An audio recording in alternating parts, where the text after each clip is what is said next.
Yes, I am attempting to watch and review all 31 2021 Hallmark Christmas movies. Don't ask me why, I don't know. No, it's not sponsored. They probably don't even want me watching these movies, but I'm doing it anyways, because reasons. Now, I'm rating these movies upon 3 criteria. 1. The Hallmark movie scale. Was it a good Hallmark movie? You know, sappy, feel-good, fun, rugged outdoorsy guy with a posh, big city girl, that sort of stuff. You know, what we've come to expect from Hallmark. Was it a good Hallmark movie? Also, was it just a good movie? That's the second criteria. Because honestly, you kind of have to judge movies on their production quality, on their realism, on all the things that they're trying to hit in an actual movie. Some movies are really high budget, really well produced movies with crap plots. They don't rate well. Some movies are great across the board, but they're still going to rate better if they're in the cinema, usually because they're cinema quality, than something that's made for TV. There is a sliding scale. Both of those criteria are rated 1 to 5. 1 the worst, 5 the best. Hated it? Wasn't very good. Meh. It was pretty good. Loved it. All right? But I'm also rating the movies on how Christmassy they are, because every holiday movie should be rated upon that scale. Was it true meaning of Christmas? Was it Christmas Story?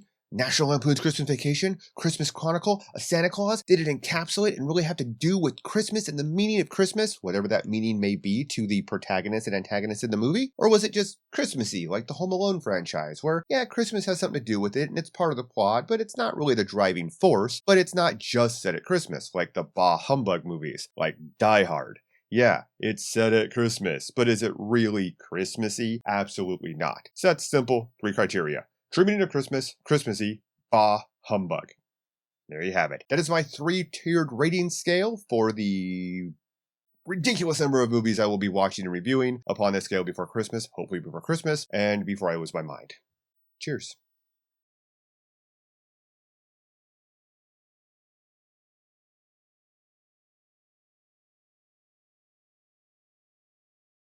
First up is You, Me, and the Christmas Trees. This was full of sap, but it's pretty much what I want and expect from a feel-good, predictable Hallmark Christmas movie. The characters were all likable except the obvious heel of the movie, and the plot is pretty straightforward. Of course, the professional girl from a posh family finds the true meaning of Christmas with the help of a rugged, small-town Christmas tree farmer who just wants to save the family business and keep traditions alive for his town. When the trees from his family Christmas tree farm suddenly start dying, he calls on an evergreen specialist, known against her will as the Christmas Tree Whisperer, to save the day. Obviously, they actually meet in person due to an accidental meet-cute that should, but doesn't sour them on each other. While working to suss out the problem, she uses his tree emergency to skip out on her family's soulless Christmas festivities, as he teaches her the true meaning of Christmas as the clock counts down to the big moment in town square. Will they save the family business in time? Will the tree lighting ceremony go to a rival business? Will her family forgive her for skipping their posh parties? I mean, this is a Hallmark movie. You can likely guess those answers, right? Hallmark movies are largely the inverse of the what a twist genre championed by Hollywood. Now, overall, dialogue's fun, secondary characters are amusing, and it's got enough puns for the whole family, dads included. On the Hallmark movie scale, I'd give it a 5 of 5. It's pretty much what I want. As a normal movie, it still ranks in the low-budget TV field and sits comfortably at 3 of 5. On the how Christmassy was it scale, it rates true meaning of Christmas, for Christmas being inseparable from the plot, story, and setting. On to the next one.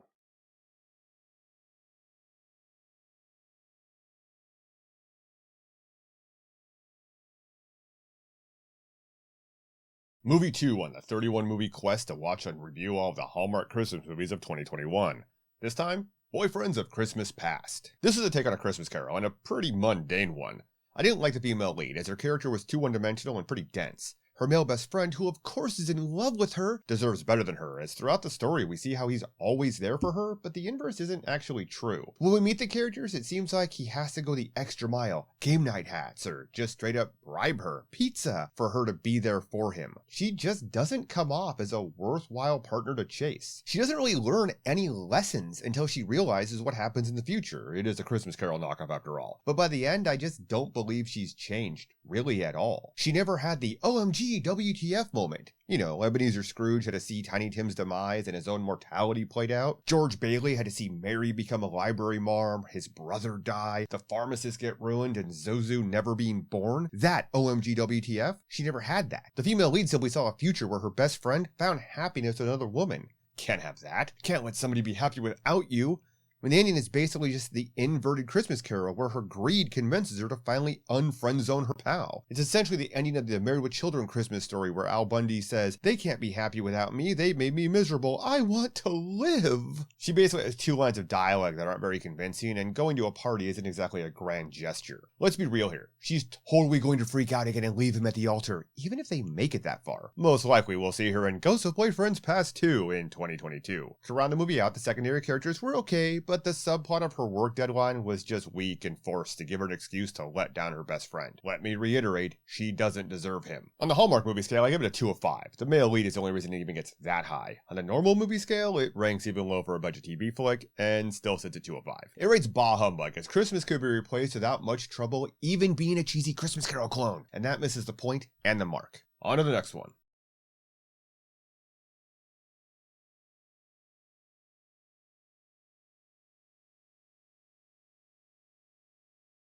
Movie 3 in my 31 movie quest to watch all of the 2021 Hallmark Christmas movies. Please help me. The next we have The Santa Stakeout. What has been done 1,000 times in every procedural crime show was forced into the lineup of Hallmark Christmas movies. The basic premise is a bah-humbugged out seasoned detective is partnered with a bright-eyed Christmas-loving rookie when the local art world is rocked by high-end burglaries. The only suspect is Mr. Christmas, a local man with a record who played Santa Claus while all of the burglaries took place. Of course, the new partners are shacked up together for a week and must pretend to be married to stake out their suspect, and predictable hijinks ensues. Mr. Christmas is not the bad guy, or pretend in-love cops fall in love for real, and it turns out he wasn't a Grinch after all. The acting was mid-tier even from Joey Pants, the dialogue never grabbed me, and the twist villain wasn't even a clever twist. On the Hallmark scale, I give it a 3 of 5. On the normal movie scale, I give it a 2 of 5. This was just a lazy true crime podcast wrapped in a Christmas veneer, and therefore it rates as, Christmassy. On to the next one.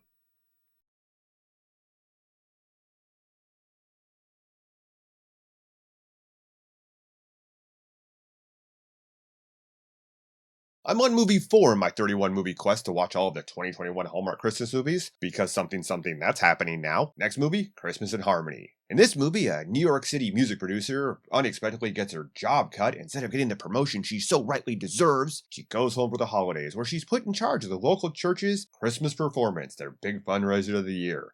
Or is she really put in charge? Drama ensues. But that's not what we really need to talk about. No. We need to discuss the title of this movie. Christmas in Harmony. For those wondering, no, it doesn't take place in a town called Harmony. No, it's not because this movie is part musical, especially considering it's mostly about a solo performance. No. The main character's name is Harmony. Why are we having Christmas in Harmony? This isn't a Brazzers production. What is going on right now, Hallmark? Why did nobody say anything? I mean, speaking of nobody saying anything, somebody also needs to tell the writers and director how technology works. Nobody was filming on VHS in 2011.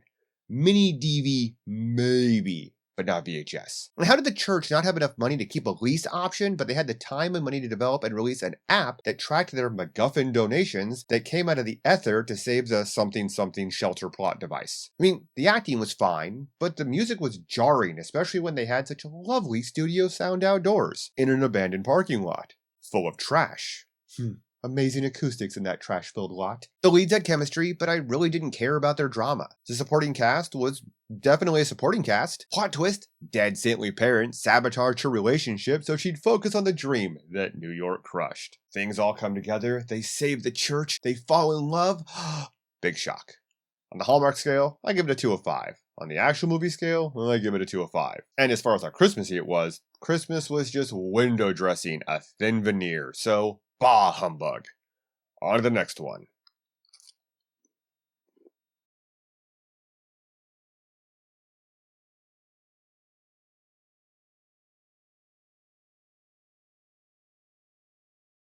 Movie 5 in my quest to watch all 31 2021 Hallmark Christmas movies. Let's go. Coyote Creek Christmas. Big city girl returns home to spend time with her resort-owning parents, and she meets a man who keeps everyone at arm's length. We watch as she takes over the last Christmas at the family-owned resort, and his son learns the meaning of Christmas along the way. The family looked related, the side characters were fun, the kid was precocious but not annoying or savant-like, and the leads, they had chemistry. Here we have a movie where a lot, if not most, of the drama could be avoided if the parents were open and honest with their daughter, but alas, such is life and things aren't always so easy.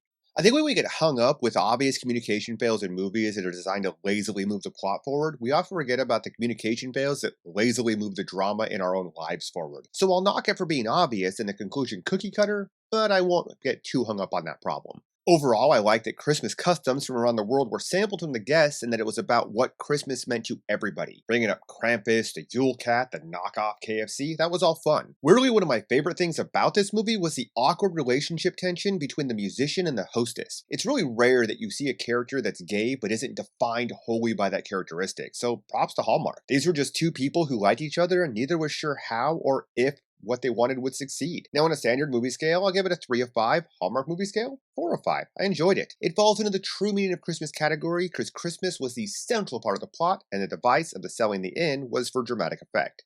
Good job. Now, let's keep going.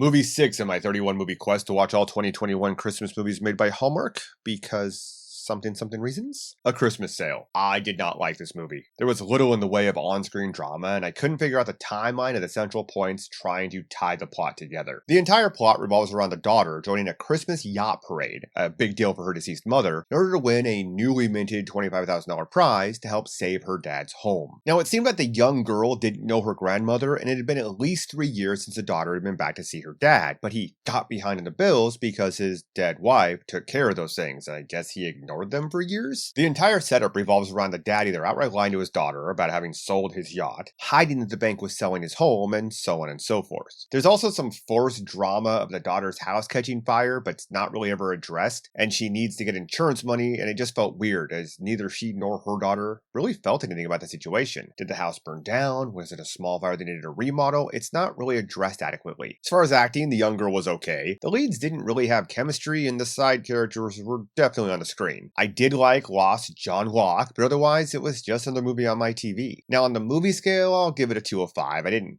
hate it, I just didn't like it. On the Hallmark scale, I'll also give it a 2 of 5. As far as how Christmassy it was, it rates absolutely bah humbug. You could swap out that Christmas parade for a 4th of July parade and you wouldn't even notice. Christmas was just basically slapdash rapping. On to the next one.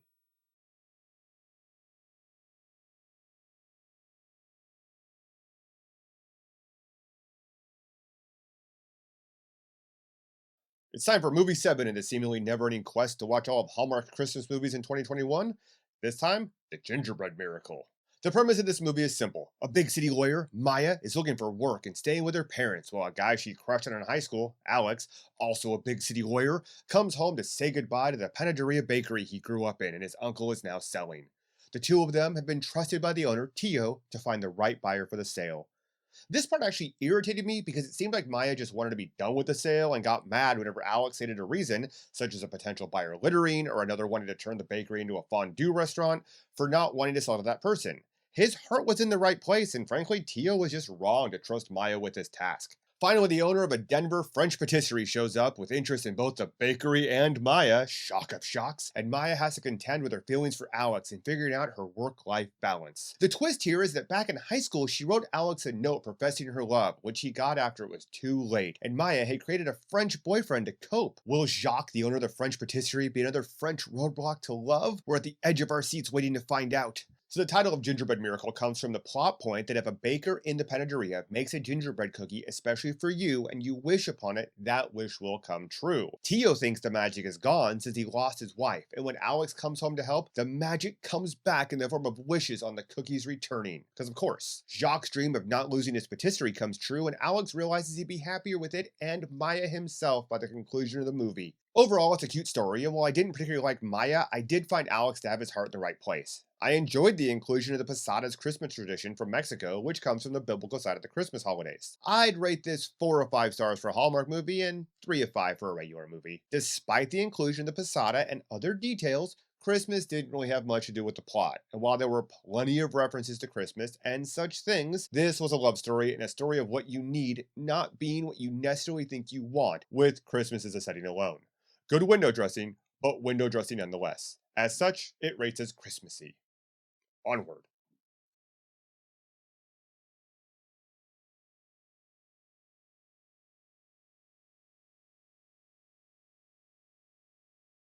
Movie 8, Next Stop Christmas. Big city girl who's too busy for family? Check. Family drama that only she can solve with a time travel twist?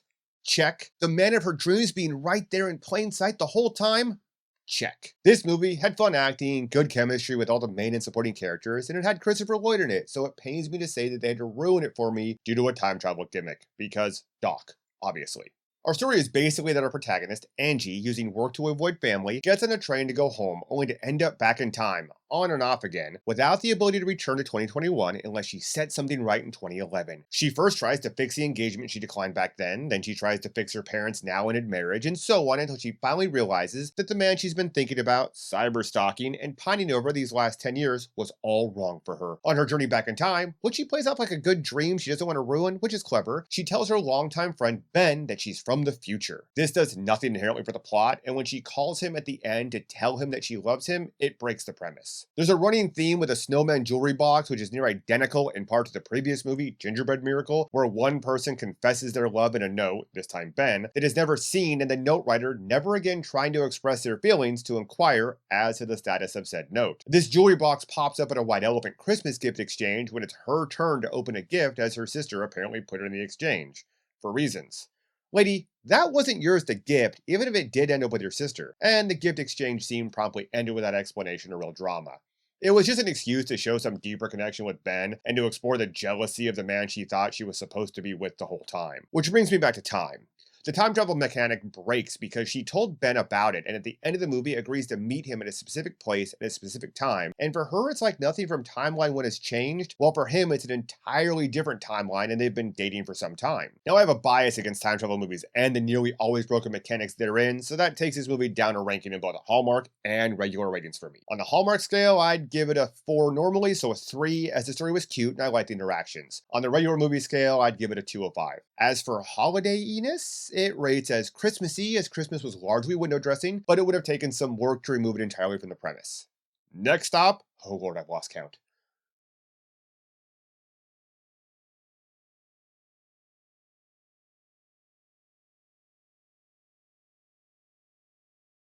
Movie 9, A Christmas Treasure. A girl from a prominent family, Lou, who longs to be a writer in New York City, meets a chef from Chicago, Kyle. And the will they, won't they? Of course they will, ensues as they both have to figure out what they really want from the future. The premise here is loosely wrapped around a time capsule from 100 years ago, which was put in place by one of the town's founders and Lou's great-grandfather. And in it was his journal that she took to read, what looks like a rail lantern and a newspaper article about how the lantern was left by Santa with instructions to place it in a window 100 years later. This was promising and made me wonder where it was going. But alas, they just use all of this for a line at the end stating, Christmas is when the magic happens. So no, Santa doesn't make an appearance. No magic happens, and except for the final scene, the lamp has little to do with the plot. There's one very frustrating scene where Lou is reading her great-grandfather's journal, which of course is paralleling her own desire as she wants to leave to become a writer in New York City, and 100 years ago, he wanted to leave to write in San Francisco, where he states that this town is where all the people he loves are located, and it makes no sense to leave. When she reads this passage, she scraps the book she's working on in a fit of inspiration to write about what this means, and it plays like it means the world to her, and she even writes his line down and states it was enough to stop her in her tracks. And yet in the next scenes, she's talking still about going to New York City. If you're going to have the epiphany scene, it needs to be the epiphany scene, or you need to show why it wasn't and what actually changed her mind. This movie was okay, I suppose. It had a few musical numbers shot in ways that TV movies are wont to shoot them, where it doesn't look like the person is actually singing Christmas in Harmony. And those numbers just felt really forced. I guess musical nonsense is expected when your lead's rise to fame was tied to American Idol. On the Hallmark scale, I give it a 2, because while it was okay, it just didn't grab me. Dialogue wasn't particularly fun, the story was just kind of all over the place, and it felt disjointed. On the regular movie scale, yeah, also a 2. As for the holiday rating, I rate this as Christmassy. There was a lot of window dressing, but saying Christmas is when the magic happens around a basic love story that would fit at any time of the year just doesn't work for me. Next up, Open by Christmas.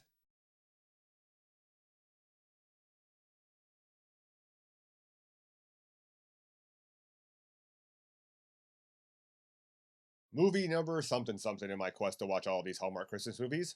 Open by Christmas. Okay, so we're 10 movies into this shindig, and we're at the third movie that utilizes the idea of a shy lover writing a love letter which isn't found by the recipient until way later. 3. 1, 2, 4. No, 3, sir. I mean, come on now, Hallmark. I know you're pumping these movies out, but this is just ridiculous how specific this trope is in these movies. A full 34% of the movies so far this season have led us down this path. In this instance, a professional big city gal comes home on Thanksgiving and finds that her parents are selling their home. Hey look, it's Coyote Creek Christmas again.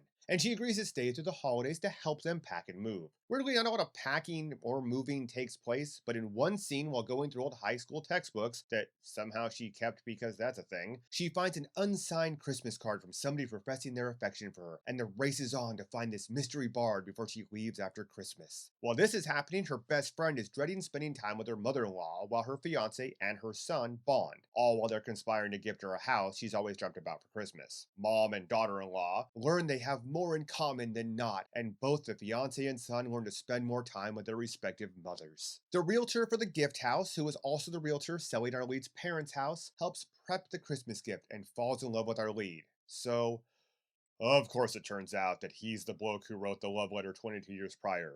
Because obviously. Now, besides this movie hinging upon the same trope that I've now seen 3 times in 10 movies, the one thing that kept hanging me up on liking this movie is that I just didn't like the lead actress. I don't know why, but for some reason I just saw a woman trying to act as opposed to the character on the screen, and it felt jarring. I didn't believe her emotions or chemistry with Realtor Man. I liked the story about buying the house for a Christmas gift and the friend's mom losing time with her son as he, a junior in high school, is planning to leave the nest in a few years for college and is breaking traditions, even if he doesn't look like the scholarship-worthy point guard they claim. Her son bonding with her fiance instead of her upsets her. It's basic pre-empty nest syndrome, and it plays well. There weren't many side characters per se, so I won't really comment on that because instead there were 2 connected and concurrent storylines. On the Hallmark scale, I'd give it a 2 of 5 because I liked one story but really not the other. On the regular movie scale, it falls into TV Land territory and also rates 2 of 5.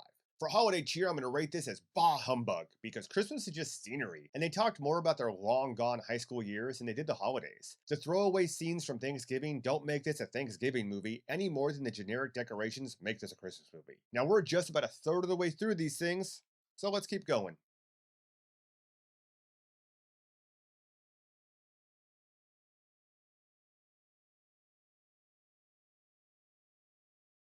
It's time for movie 11 in my goal to watch all 31 2021 Hallmark Christmas movies. Next up, My Family Christmas Tree. I was dreading this one when I saw the preview, as this movie hits pretty close to home. This story is that a woman, Vanessa, learns who her father is for the first time thanks to a family tree DNA test. When she reaches out to him, he and his family are super welcoming and they invite her over for the holidays as she has no plans of her own. They arrange a ride through a young family friend, Chris, who she hits it off with immediately. When she finally arrives in Connecticut from New York, the kids, her new siblings, are slow to warm to her. But the entire family and extended family eventually embraces Vanessa just in time for the DNA company to leave a message and tell her there's been a rare mix-up and she's not a part of the family. And now she has to find the right time to break the terrible news. I think I saw something like this watching My Little Pony Friendship is Magic with my daughter.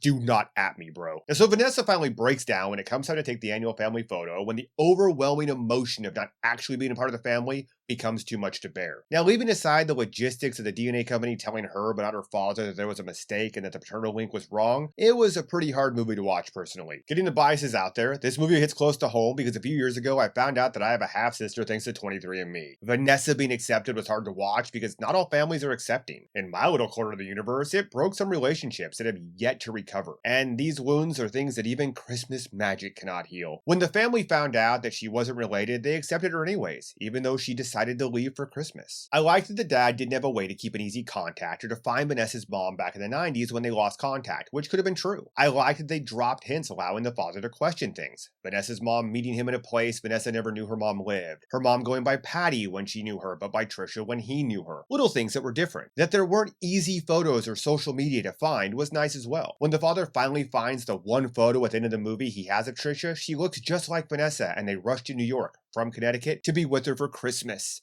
It was a sweet resolution, and yes, of course she ends up with Chris. We like Chris. This needs to happen. So I thought the characters were all well done, the dialogue was good, the drama was well played, and unlike the last movie, I genuinely liked the characters. The awkwardness of the first phone call between Vanessa and her dad is something my own father struggled with, and the pain and joy and awkwardness felt real enough.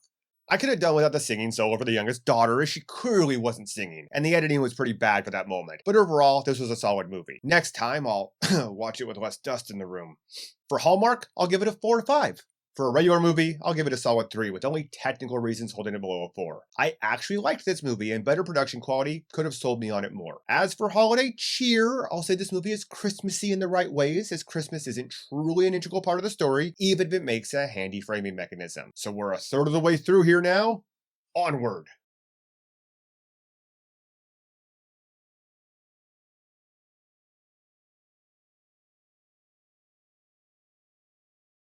Movie 12, Holiday in Harlem. This movie is a Hallmark movie stereotype, but not in the good sense. Yes, when watching these movies, you want a level of comfort and happiness, and with that comes predictability. But the negative side is that by the time I got to this movie, I'd already seen it partially in other movies. Much like the note written by the shy love interest that wasn't known about until it was too late, which I've seen 3 times in the first 10 movies, Holiday in Harlem is largely just Christmas and harmony. What with a professional protagonist being forced to pair up with her childhood friend who turns out to be the one she was really in love with this whole time? Jasmine, who's planning to avoid family by traveling abroad for the holidays, gets guilted into coming home to Harlem for the day after she calls her grandmother to ask why she declined shipment of her Christmas gift. After a borderline Three Stooges accident during Yuletide yoga, where she quite literally falls on her grandma, putting her out of commission as chair of the weekend-long Christmas jamboree, Jasmine has to take over. Now, except for the pratfall, this is why Harmony had to take over the holiday event during her movie, where the choir leader had hurt himself too bad to continue.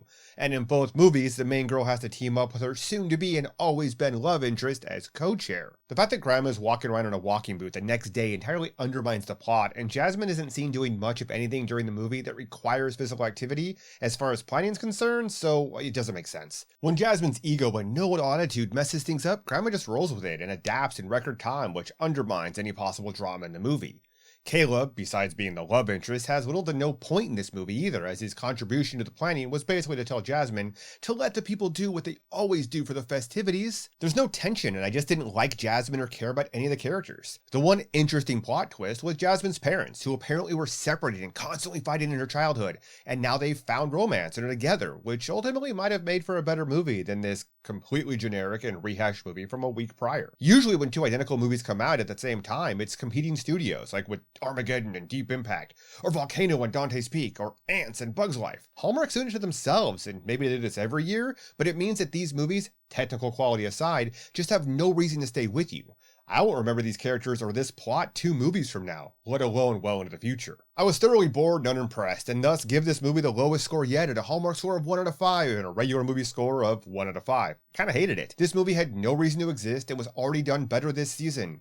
Boo! For Christmas spirit, I'd rate this as bah humbug, because Christmas is largely trivial to the movie and most of the events would actually be better suited to a New Year's jamboree rather than a Christmas one. Let's hope we haven't reached the downward spiral as we continue onward.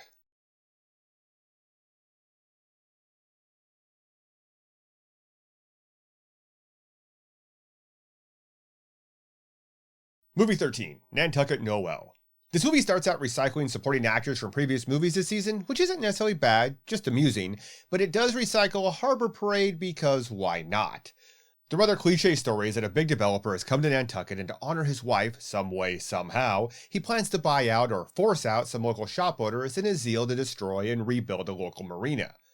One owner is emotionally attached to the shop she grew up in and that her mom built, so she tries, with a few weak conversations, to save her business. A business that apparently has no customers and doesn't need anybody running it. Of course, the evil developer, who we have to be reminded is just doing this for his dead wife over and over again, has a son who our lead falls for along the way. Will their love ruin the development? Will the development ruin their chance at love? No. It's basically a case of get out and move on, and she finds a shop that's closing that she and her friend can rent out without any real trouble. There's no arc or reason for her to move on, and except for falling for her, our developer's son does nothing really to make himself stand out.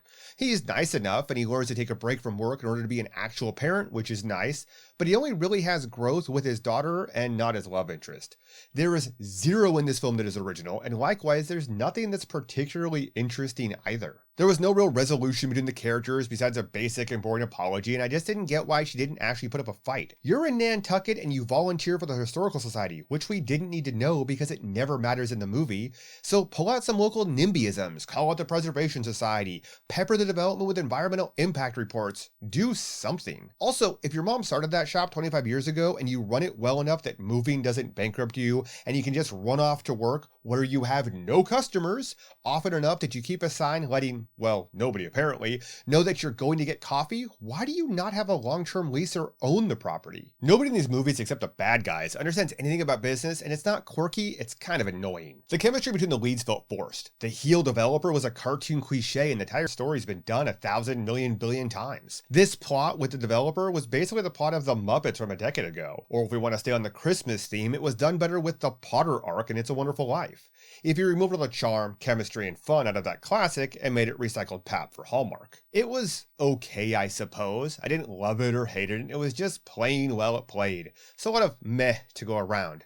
As such, it rates a 3 on the Hallmark scale and a 2 on the regular scale. Now as for holiday cheer, this is straight up bah humbug. The movie quite literally had to tell you each day that we were one day closer to Christmas because it didn't matter one iota. There was some forced drama over a lighthouse Christmas tree topper that was powered by Christmas magic borrowed from the lamp in A Christmas Treasure a few movies ago, by the looks of it, but that was pretty much it. On to the next movie.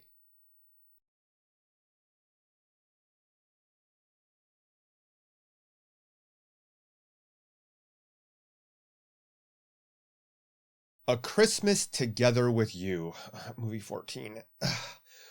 So this movie was a love story and a lost love story. It had competent acting, decent visuals, and the story was well paced and didn't just abruptly end like quite a few of these movies. You could easily convince me that this wasn't a Hallmark movie, as I've seen worse movies in the theaters. That it was edited for TV and the inherent commercial breaks is the only real dead giveaway that sets this movie apart from something on a regular streaming network. The story is that Frank, a widower, in a clumsily shot scene in the garage, knocks over some boxes and finds an old photo from his youth back in the 70s of his first love. A lady who runs a local diner, who's like a daughter to him, Megan, sees the photo and, not having plans for Christmas, offers to take him to find his lost love, Claire. On this road trip, she has a meet cute with a rude man who later turns out to be the owner of the local lodge that Megan and Frank stay in at their destination city, obviously. When they find Claire, who, shock of shocks, just so happened to sign the guest book of that same lodge, Frank bungles it due to nerves and misses his shot. When Megan finds out, around the subplot of her and the lodge owner Steve, schmoozing it up and falling in love, she goes to Claire and arranges a date for Frank and her. During this date that seems to be going swimmingly, Claire asks Frank why he left out of nowhere those 50 years prior, and he tells her that he listened to some bad advice. Upon hearing this, she tells him she just can't forgive him, and leaves. And this is a good moment in this movie. In most of these cheesy Hallmark movies, the Frank-Claire plot point would have ended right there, and the focus would have shifted back to Megan and Steve. But when Steve makes his grand gesture, Megan blows him off to go help Frank some more, because that isn't resolved. Later, Frank delivers the engagement ring he made for Claire back in the day, along with a note explaining that it was actually her father that convinced him that Claire was too good for him. Knowing the truth, Claire heads back to the lodge to see and ultimately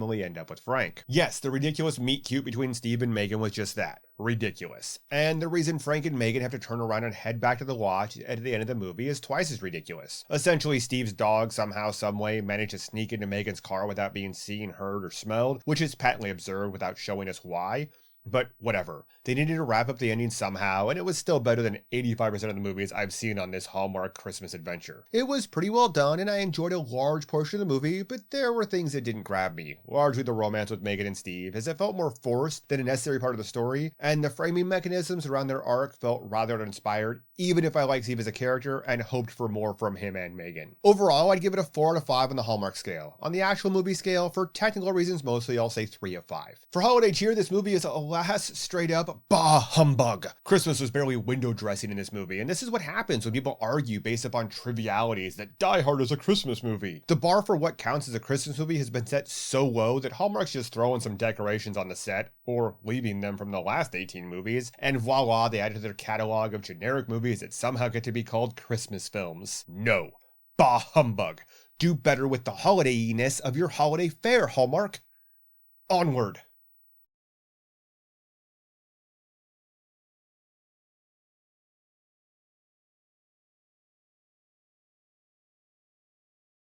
Movie 14. A Kiss Before Christmas. I need to go back to reviews when I basically said that Nantucket Noel cloned, clumsily, the Potter arc from It's a Wonderful Life, because A Kiss Before Christmas cloned the entire premise of It's a Wonderful Life. Struggling developer, in a fit of financial stress, wishes, well, not that he'd ever been born, but rather wishes that he'd been better at being a ruthless, Potter-esque business douche. Santa, not an angel, grants his wish and he wakes up in an alternate reality where he's rich and business savvy, but alone. The kids he adopted are instead being cared for by a seemingly loving family, which was odd as I expected them to be doing worse and not much seems wrong for them, and it would have made more sense to not shoehorn them into the plot in the new universe. The wife is now a successful Mary Sue, just without him or the adopted kids. But to get back to his timeline and his family, the thing he immediately realizes matters the most to him, he embarks on a journey to save a youth center that his company is slated to demolish. He kind of falls in love with the other version of his wife, but the title of this movie really doesn't track with the plot and means nothing. Ultimately, they raise the funds right before the Christmas deadline, obviously, but only because the now former owner of his company ponies up twice what they need. The main character hangs a lamp on the money issue when he says, "I forgot I had money," because this dude has a Ferrari and a posh giant house while working for a company responsible for $1 billion construction developments, so he was likely liquid enough to save the youth center alone. It just didn't track. It was cute and okay, but I ended up just wondering if he got sucked into an alternate timeline or if his changed all with the butterfly effect. The latter seems most likely, as he was forgetting the other timeline, and this brings up ethical questions. If most people are better off, his wife and kids as examples, why run back? This movie has very little depth to it, which is why it fails even as a clone of It's a Wonderful Life. There's no brother dying because he wasn't saved, soldiers dying because said brother wasn't alive to save them, Mary never knowing love, Mr. Gower poisoning a kid and having his life ruined, etc., etc. As such, for lack of character depth and emotional pull, I'll give it a 3 of 5 for Hallmark, but a 2 of 5 for a normal movie. For holiday cheer, much like It's a Wonderful Life, this movie is straight up bah humbug. Anybody could have made the magic happen, and the story has little to nothing to do with actual Christmas. On to the next one.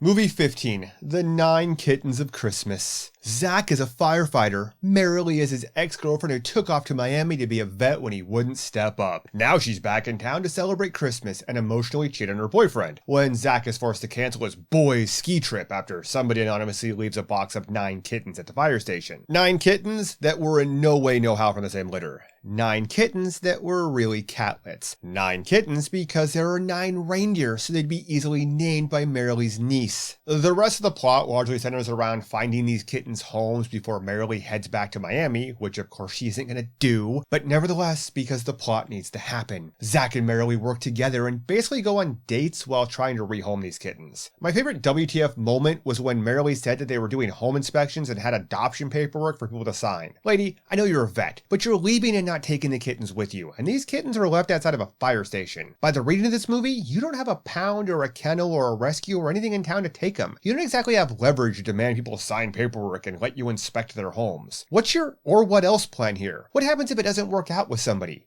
You're probably going to put them in a box and leave them at the police station. Sorry, this is a Hallmark movie and totally the wrong line of thinking. They won't run out of kittens, they'll adopt 8 of them out, and of course Zach will use one to propose to Marilee, and for some reason the niece gets 2 kittens for Christmas because she's shown a lot of responsibility by taking care of and giving daily vitamins to one of the kittens she doesn't end up with. Way to let her bond with a kitten only to snatch it away from her. Talk about Christmas spirit. Also, Marilee and Zach both each have cats, and Ambrose, Zach's cat, wants nothing to do with them. So I'm a little wary of this relationship dynamic. One of the biggest, oh yeah, this is a Christmas movie, side quests and arcs revolves around an advent calendar. A 20-year-old advent calendar left by the deceased mother that Marilee's sister just found and waited for Marilee to show up for the holidays to start opening. In it, their mom left her charms from her charm bracelet in each day. Kind of weirdly, the granddaughter, Marilee's niece, is the one to open the days, but because her mom makes her wait until Auntie comes home for Christmas to start opening it, they start on day 18, and then she tells her daughter she has to wait until next year to open the first 17 days. Who's gonna wait a year to open the first 2/3 of an advent calendar? This is just cruel. I do not like this scene.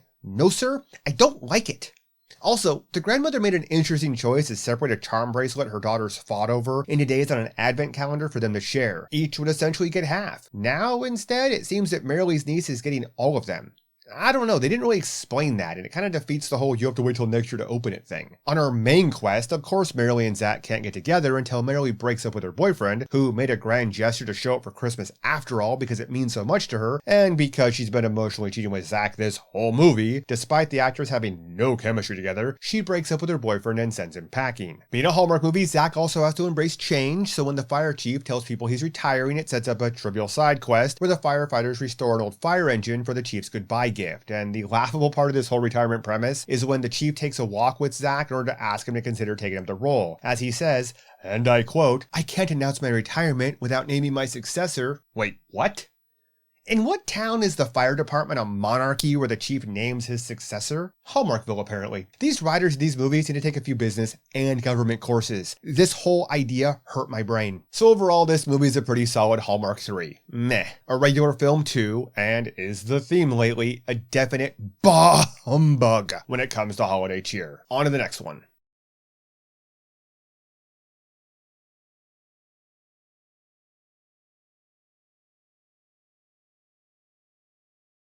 Movie 16, Christmas CEO. Chris, short for Christmas because of course, and Joe founded CJ Toys, but Joe left 7 years ago because something business is bad and a toy business should be focused on toys.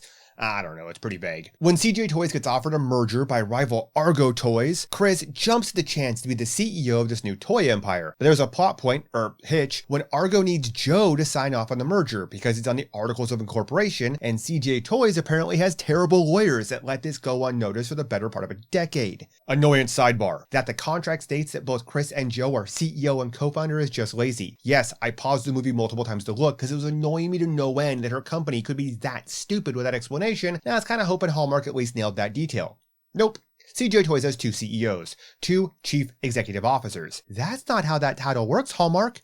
Elon may be correct and it may be made up nonsense, but that's not how that nonsense, made up or not, works. Anyways, back to the plot. For Joe to agree to sign off on the merger, he blackmails Chris into volunteering for his Toys for Tot jamboree, and while she seems to have time to last minute watch her niece for a week, she balks at the jamboree despite clearly having time. Her deadlines and work really never seem to get in the way, and despite being late for a meeting, an issue that is immediately waved away and has no consequences, it's like she doesn't even need to be CEO this week. There's no drama. And because she's a businesswoman, ergo has to be heartless, Chris of course doesn't decorate for Christmas, doesn't have a tree, and dare I say she's lost the Christmas spirit, and it's up to Joe to help her get it back. Well, Joe and Chris's niece. My goodness, who could have seen this coming? And the way the niece is written makes it seem like it was written for 2 kids of varying ages, or the writer just doesn't know anything about kids, or how they differ over ages. In some scenes, the dialogue was written for a teenager, but others of a veritable toddler. It was kind of bizarre. This niece also has a brand new Christmas song she wrote all by herself that she's going to play for the first time ever at the jamboree. And I think every main character had to remind us of this fact 3 or 4 times. They beat you over the head with this trivial subplot, which is one of the few areas where Joe seems more human. Now, this is a common theme amongst these movies. I didn't believe the chemistry between the leads, and Joe wasn't very redeeming for the most part. His worldview of business bad, make toys good, won the day as though the making, marketing, and selling of toys isn't a thing in a globally competitive world. Joe doesn't know anything, and I mean anything about business. Despite his dad owning a store and he himself being in business both with Chris and by the looks of his toy hospital, unless that's some weird charity his dad let him set up in the shop. Conversely, and to be fair, I don't think Chris actually knows anything about toys, which checks out, seeing that most toy companies make trash solely resting on intellectual property these days. These truly are a match made in incompetence and poor communication skills. My bias here against this movie is that I've known toy makers, and a lot of times they don't cut corners because they really want to.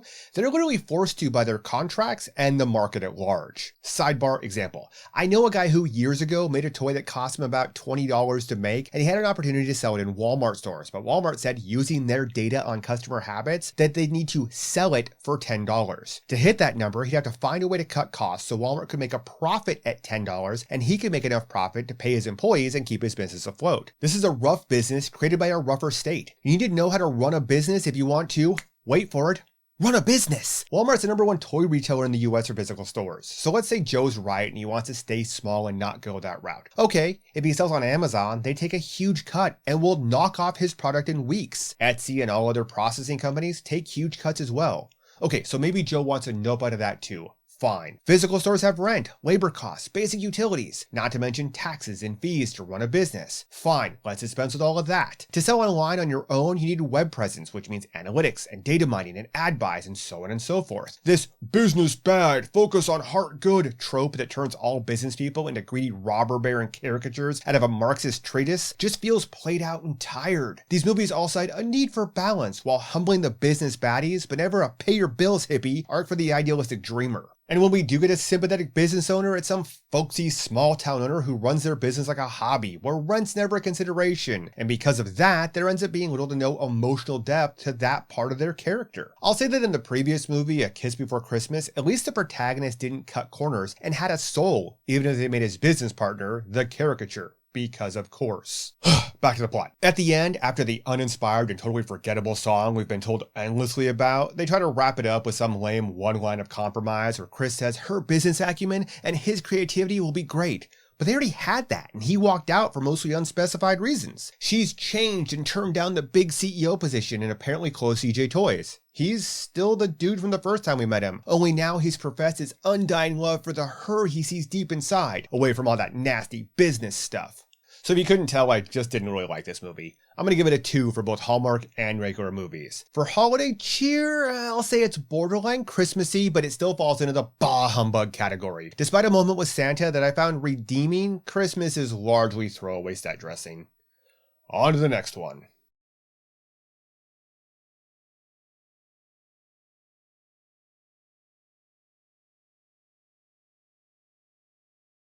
An Unexpected Christmas. This movie was so uneventful, so bland and so boring that I barely remember the plot. Let me try. Something big city guy working on the re-election campaign for the Illinois governor goes home for Christmas and runs into his ex at the train station, who's a jet-setting businesswoman looking to move up in her job, but has to cancel her Hawaii vacation in pursuit of a comfy office by way of taking a tourism marketing job in the suburb of Fulton. His family sees her at the train station, and despite breaking up 2 months ago, he still hasn't broken the news to them. She can't stay at the hotel she's supposed to stay at because she doesn't know how hotels work, and that the reservation was made under the name of the person she took over for the assignment. So of course she has to stay with his family. When the big star of her marketing promotion, Jackie Joyner Kersee, has to cancel at the last minute, he offers to get the governor to give the big speech if she'll just agree to lie to his family so as not to ruin their Christmas. Of course, he's also lying to her about getting the governor. It all seems to work out when the governor agrees to show up, and then due to an asthma attack, she cancels but gives the Fulton is awesome speech anyways, which somehow works and saves the day. This entire plot annoyed me to no end. Illinois is a blue state thanks to Chicago and their large population centers.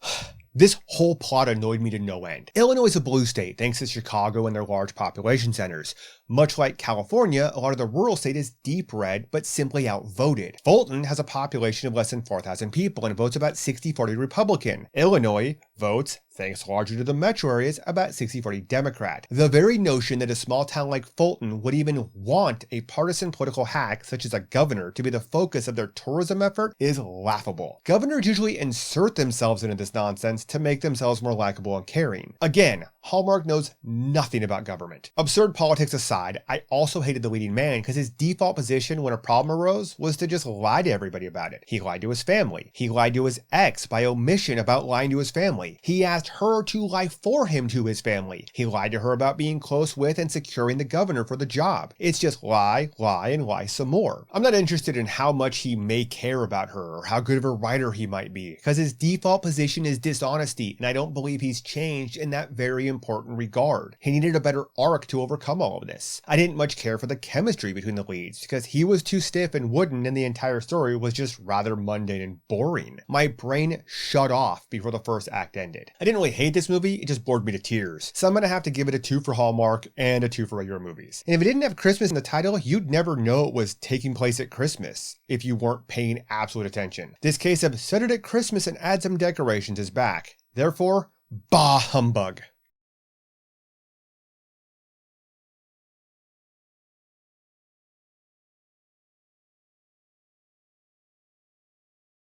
Movie 18, Making Spirits Bright. Now this one I liked for the most part. So the story here is that Grace and Tony come from 2 different families that have been feuding for a long time. The families used to work together but had a falling out over their differences. Grace's family has over-leveraged their business with their hardware business, and Tony's dad is losing business with his Christmas decorating side hustle that's basically become a glorified hobby. Tony convinces his dad to rejoin the local Christmas house decorating contest to help get him back on his game and to get the publicity inherent in the contest, while rival Grace's family family is also entered because they need the prize money and contract with it to keep their business. Grace is a professional decorator who's on the outs with her business partner, even though their interior design firm is about to land a reality TV gig, while Tony has an MBA he isn't using. Through meet cute, of course, and happenstance, they find out that their mothers have been meeting this whole feud and having a girls' vacation every summer, despite the family feud because their husbands being dumb was no reason to ruin their friendship. Which is weird because Grace and Tony seemed to be friends when they were younger, so the moms had no problem sacrificing their children's happiness while sneakily maintaining their own.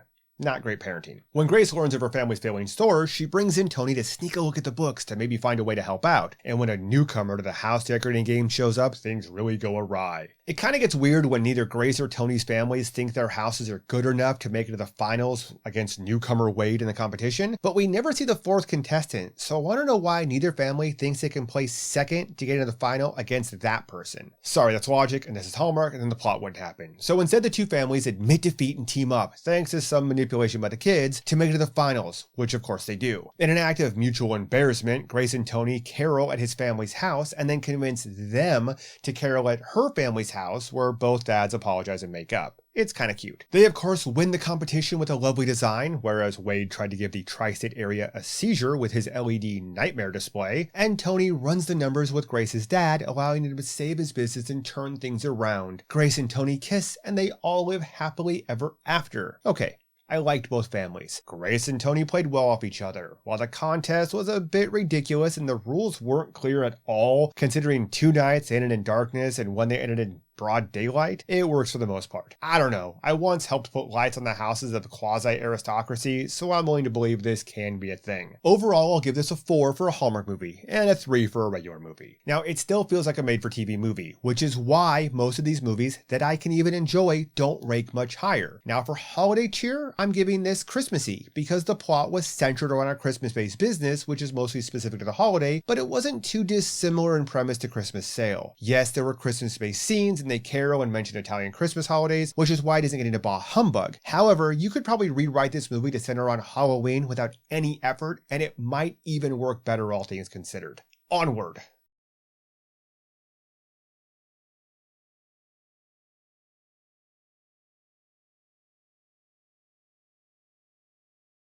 Movie 19, Christmas at Castle Hart. This movie has been made, in varying forms, 100,000 million billion trillion times. A royal, in this case an earl, meet cutes an American who lies her way into helping his family out, and the two families fall in love with one another. The end. Okay, fine. The main character and her sister start the movie being fired by a highbrow event planner and then run off to Ireland and lie their way into an event planning gig by pretending to be said highbrow snotty event planner. I'm sorry, what? This is 2021 and social media has been a thing for as long as the main actresses have been alive. The idea that nobody was like, oh hey, let me Google you, or that the caterer just took the word of a lackey without confirming the client is absurd. Being a Hallmark movie, nobody runs their businesses like businesses, checks references, or bothers to do any research. The writer for the Society Rag of course knew the real event planner and brought her into the mix for the big reveal and the what a twist at the end, but it ends up being trivial. It has all of the little moments where our lead almost gets caught in a lie, and those moments where the Earl cuts her off just before she tells the truth, which of course forces the lie onward, but this plot stopped working in the modern era for me unless I'm expected to believe the characters were all idiots, at which point I stopped caring about them. It was cute enough, and as predictable as this tired trope has become, it was acted decently, and some of the side characters were fun if not rather cliche. It's just a Hallmark movie, and it's fine. I'll give it a 3 of 5 due to its severe lack of reason for being, as it's been done 1,000 times before. And I'm going to give it a 2 of 5 in the normal movie scale because I just didn't really like it. I just didn't care at all. Now, as for holiday cheer, with the exception of a few Christmas trees and the planned event apparently being a Christmas party, Christmas had nothing to do with this movie. Solid bah humbug.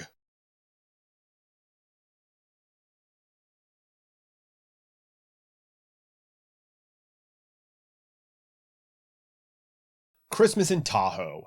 Here we have another movie about how communication is important when making life-changing decisions. If the people in Hallmark movies watched Hallmark movies, a lot of these plots would be self-correcting. In this instance, a father owns a resort in Tahoe and his daughter basically runs the entertainment for it, and she's booked some pretty impressive acts for the Christmas variety show in order to impress a Las Vegas company in her quest to make it in the entertainment booking industry. She, of course, hides this from her dad, who just thinks it's another year, another show, and when things start to fall apart, because obviously they start to fall fall apart. He wants her to just move on and make it work. But she's determined, I tell you, to, lie to her dad and get others to be complicit in the lie while she chases her dream behind her dad's back. Meanwhile, her ex-boyfriend, whose band she used to manage and who is totally one of the biggest things out right now, is in town for the first time in 6 years, which just so happens to coincide perfectly, but due to internal strife over the band's direction, they can't play the show. Until she works it out for them and they can play the show and they save the day. So her dad finds out when the head of the Las Vegas company checks into the resort before the big show, and her dad just wishes she'd spoken to him in the first place. You kind of just feel more bad for him. We follow her around as she finds new people to fill the roles of the acts that canceled on her, all while shunning a local who plays the bagpipes, because even though the dad likes him, it's just not good enough for her big show. A big show that's about her and just her. The resort, the locals, and her father be damned. Things work out, because it's a Hallmark movie. The show is a huge success and she's offered her dream job, but she turns it down, and her dad offers to work with her to make Tahoe an entertainment destination, just like she's always dreamed. The entire plot of this movie would have been over in 5 minutes if this father-daughter pair were just able to actually communicate with one another, and the constant lying just grated on my nerves. This was a quest of self-interest, and it works out in the end, and she gets everything, which is a terrible message. I wanted the show to fall apart, and the bagpiper to save the day to show her that community is more important than her ego, or something.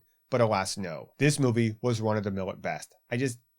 Not a fan. I'm going to give it a 3 for a Hallmark because it was still just meh, but for a regular movie, I'm giving it a 2. It didn't grab me enough to even rate meh. For holiday cheer, it's bah humbug with set dressing. The variety show had Christmas songs in it, but you could move this show to any time at any hotel or casino and very little, if anything, changes. On to the next one.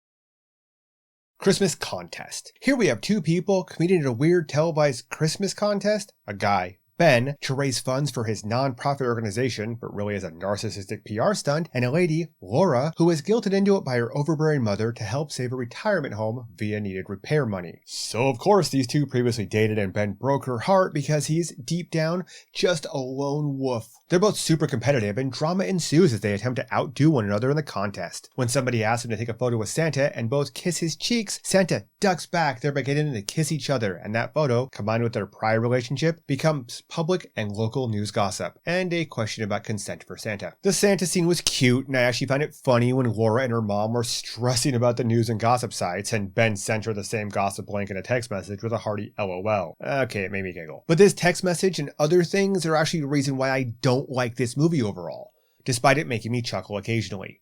Ben was too likable, even in places where it would have played better for him to be callous or mean-spirited. Laura, meanwhile, was just the typical Hallmark overachiever that the man has to woo and win over. Yeah, I know the target audience with these things, but some more depth would be nice occasionally. I found Laura's mom, Donna, to be underdeveloped, and there was way more they could have done with this relationship with Laura, as it was just too cliche. There's a scene towards the end where Laura has quit her job to be the person she wants to be, and Donna gets upset that she did it for Ben, and Laura calls her out on living vicariously through her. Donna immediately resents the implication and the question that she'd love Laura less if she couldn't live through her. And there's an apology from Donna and resolution later, but this was the tip of what could have been a compelling and complex relationship. Now, I enjoyed the relationship between Ben and his grandmother, but again, he's just too likable. And when he has his moment of confessing his love for Laura, she shoots him down, not once, but twice, for being the man he used to be, under the premise that he couldn't change. And she finally decides that maybe he can change after she's already convinced him to back off, and so of course he has to have a grand gesture to prove he's no longer a lone wolf and that Laura and Donna were wrong about him. This was tired and boring. We were watching him grow and change and take more care of the kids in his nonprofit and his grandmother, so we were watching him change in areas visible to Laura. She was the absolute heel in this movie, and therefore it was her who should have made the grand gesture for him. I didn't feel like Laura was anything special beyond competitive, and really didn't think at the end that she deserved the man he was trying to become. Overall, this movie had some cute moments, and it was okay, and I liked Ben, so I'll give it a 4 on the Hallmark scale, but a meh 3 on the regular movie scale. For holiday cheer, I'll say it was Christmassy. It really did try to bring Christmas and the spirit of family and all that into it, so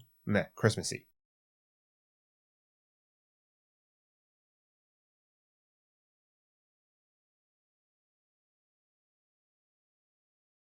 Eight Gifts of Hanukkah. I'm not the target demographic for these movies. I'm not the target demographic for these movies. Repeat after me, I'm not the target demographic for these movies. No, I don't mean the Hanukkah part specific to this movie. I mean just the general nature of them. This movie revolves around a woman, newly divorced, who's looking for love once more and tries online dating. Of course, everybody loves her, including a Michelin star chef and a tech millionaire, maybe billionaire. And while simultaneously dating these two men, a secret admirer starts leaving very personal and thoughtful gifts on her porch each night of Hanukkah. But wait, there's more. Her ex-husband also wants her back as well because she's just so amazing. She's the Bella Swan of the Jewish community, the proverbial Miriam Sue whose only fault is just being too darn cute and awkward. So of course, who is leaving her the gifts? Who is the secret admirer? Who knows her so well? Well, none other than her best friend and the boy next door, obviously. There's not much to the story outside of the gifts and the one-sided romance that becomes two-sided once he finally breaks down and tells her he's the one, obviously giving her the gifts. The scene where she confronts him and asks how long has he felt this way is well done, but overall I ended up just feeling bad for the other two dudes who were chasing her and making grand gestures to help her and the nonprofit she was co-chairing. It came off like she was using these guys she barely knew, trading on the idea that they'd bail her out in their desire to chase and please her, which they do.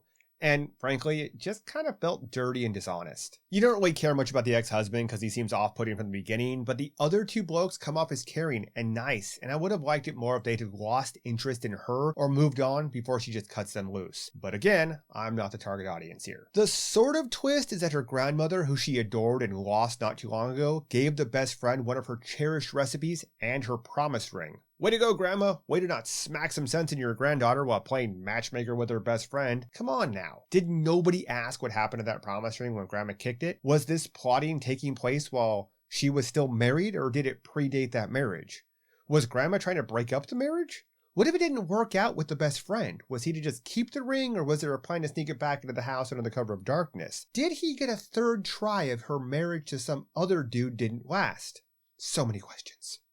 I have so many questions about what deceased grandma was up to back before she got unalived. But overall, it was a cute enough movie with a simple enough plot, albeit cliche even for Hallmark. The chemistry worked for the most part. The setting up Hanukkah at least was a nice change of pace and was done pretty well. And because of all that, I'll give it a 4 on the Hallmark movie scale and a 3 for a normal movie. As for holiday cheer, this one's an outlier and it's difficult to rate because I'm not Jewish and not super well versed in the nuances of the traditions, but I'm going to go ahead and call it Hanukkah-ish as opposed to Oy vey or perhaps Simcha. Next up, A Very Merry Bridesmaid.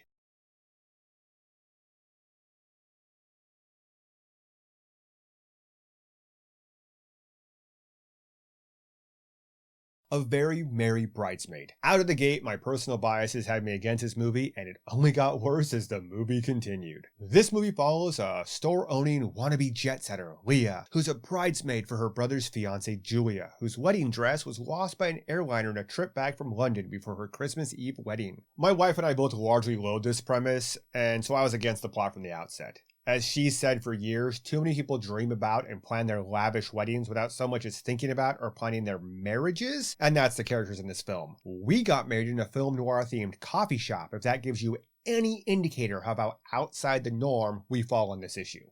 So the drama follows the hassle of changing the location from one house to another a few miles away 2 weeks before the wedding. Leah, of course, is working to help, and she's working with her longtime friend and love interest Drew, who grew up as a friend with similar interests and likes as Leah. Why, it's almost as though they might make a good couple. Then there's the issue of Leah stressing because she's about to turn 30, and when she was a kid, Drew's grandmother told her that 30 is a landmark birthday where a woman figured out who she is in life. This is both stupid and arbitrary, and I hate it. Using somebody else's baseline to define your own success and merit is largely what's wrong with society. Yes, Leah's whole family are doctors and lawyers and immensely successful financially, but they don't even communicate with her to ask her basic questions in life, such as, hey, would it be okay with you if your father walked Julia down the aisle? Or hey, are you okay with your brother getting married on your birthday? And so on and so forth. They're not caring people in any of the ways that matter, but they have beautiful homes, likely next door to the McAllisters, so I guess that's how we measure success. Julia's fiancé is buying Julia's childhood home to surprise her, and her friends are all helping move the wedding to this new location as Julia is obsessed with having her dream wedding. A couple of things here. There is zero, nothing, zilch, nada, zip that is relatable about being able to buy your fiancé a house without them knowing about it for practical and financial reasons. For Julia to not know about it, the broker would have to run Julia's credit without her knowing, or the house was bought without her income altogether. In today's market, please. Then we have the problem that the wedding is taking place on Leah's birthday, which sure they address at the end with a little speech and a gift at the wedding, but what type of family doesn't even talk to her about it beforehand? That's not a good friend, not a good brother, and terrible parents to let the assumption that she'd be okay with it just slide. Julia is unlikable and selfish, and I hated her. She's a whiny, self-entitled crybaby who just wants to have her day, and for some reason, everyone indulges her. She's not developed as a character or a human being enough to justify the reactions everyone has around her, outside of her constant nattering about her dead mother, which is really just cry-bullying to get her way. Her fiancé Paul, Leah's brother, is no better. He asks everybody to basically drop everything a week before Christmas for this big surprise and gets the whole family in on lying to Julia in order to give her this dream wedding in this dream house, all while trying to kneecap Leah's chance at love because he doesn't want his friend to be with her, despite him knowing they both had huge crushes on each other. Paul is also a selfish and bad person. He's perfect for Julia, so at least there's that. So of course everyone gets the house and gazebo ready for the wedding, and of course Leah just so happens to have a friend who's a designer who went to Parsons and manages to have a dress by the right designer to save the day, because heaven forbid Julia have to compromise on anything and not get her undeserved big day. Drew is of course showering Leah with gifts and spending time with her leading up to her birthday, the only one seemingly taking notice of her landmark year of 30, besides two throwaway friends who say words about caring, but do nothing for Leah, really. And after the wedding ceremony, he professes his feelings to Paul, who tells him it's the second best thing he heard that day. Wait, what? First of all, bad for Drew. You don't drop this news, especially considering Paul has waved you off twice up until this point, on his wedding day. Just wait until tomorrow to tell him. Or don't tell him and just tell Leah. If Paul can plan his wedding on Leah's birthday without even asking her, I think he loses the right to play big caring brother. And Paul, what the hell, man? Oh, wait. You're a bad person. Never mind. This disingenuous nonsense fits with the character caring only about Julia. If you couldn't tell, I did not like this movie. I'm going to give it a 2 for Hallmark and a 2 for regular movies. It's just not good and I don't like it. As for holiday cheer, this movie is as bah humbug as possible. It's about a wedding and a birthday. And oh yeah, the calendar happens to fall on Christmas Eve. Boo!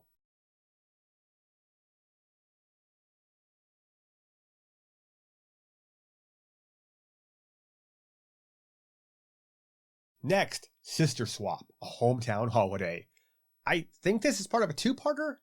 I don't know. There are 2 Sister Swap movies listed in the catalog, and this is the first one, and the way the movie plays out feels weird and half done. We start the movie with a mom, Jennifer, and her son, Simon, talking about going back home to Hazelwood for the holidays to visit the family, and her sister, Meg, arrives to something, spend time in Salt Lake instead of going home. Meg is planning on going off to Paris for a seemingly annual post-Christmas trip, but instead just wants to stay in Salt Lake for reasons. Back in Hazelwood, Jennifer and Meg's parents are selling their Uncle Dave's now closed movie theater, and nostalgia compels them to have one last Christmas movie night. This of course requires repairs, which of course requires Jennifer to spend time with a handyman, an old high school nemesis from the debate team, and romance ensues. A new theater company is coming in to buy the theater, and because they're a big bad evil corporation, they won't preserve the building, and of course by the end Jennifer and Meg decide to keep it in the family. So this movie theater plot annoys me because we have an old theater in the town I live in, and it's been closed for more of my life than it was open during my time on this planet. It was run into the ground by a big bad evil corporation, a big bad chain,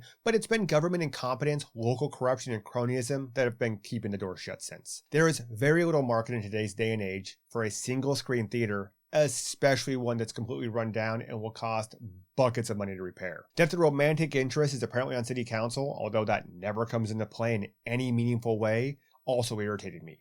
These movies have a habit of having characters talk about their CVs and credentials in lieu of character development, and I would have liked for the Preservation Society, that he's also the president of, to get involved somehow. I had essentially the same problem with Nantucket Noel. Nobody knows how government or local communities actually function. To add insult to injury, Uncle Dave was a crap businessman who apparently had no employees and nobody knew anything about his business. The heating system was likely from before Prohibition, and the busted projector system blew the power when turned on, despite a new state-of-the-art one sitting in a glorified closet. The parents are business people. The sisters are small business people. But nobody bothered to look at Uncle Dave's profit and loss statements. That projector, the new one brought it in a closet, if it really was state-of-the-art and for that size theater, not to mention likely using a different sound system, would have run into the tens or hundreds of thousands of dollars. So miss me on the idea that nobody up until now even bothered to look in that room or found the line item in his bookkeeping. Meanwhile, up in Salt Lake, Meg is helping Jennifer's restaurant prepare for a Christmas Christmas contest for charity that for some reason Meg is super into, and this plot better be the premise of the other Sister Swap movie because it just feels lacking in every conceivable way. I didn't care at all about Meg or what was happening with her. The son Simon doesn't seem to have any connection to Salt Lake and wants to stay in Hazelwood for reasons, and I found it interesting that he and his mom have her maiden name. This seems like a traditional family, so that was an interesting choice. Now, I noticed a lot of these movies in this genre like to tread on the dead divorced parent trope, and this one really felt like Simon's dad was trivial and easily replaceable, which honestly just annoys me. The plot was as predictable as they come, and I needed to make more coffee just to get through it, frankly.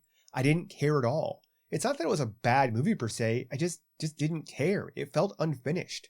So it gets a solid meh on the Hallmark scale, or a 3, and a 2 on the regular movie scale, because like I said, it feels unfinished, and most of what Meg is doing is a useless side quest. For holiday cheer, it's straight up bah humbug. If Christmas wasn't on the marquee of the movie theater, you'd never know it was set at Christmas. Yeah, there's a snowman contest, but those can be done in a 5-month window in that part of the country. Half a dozen movies left. Onward.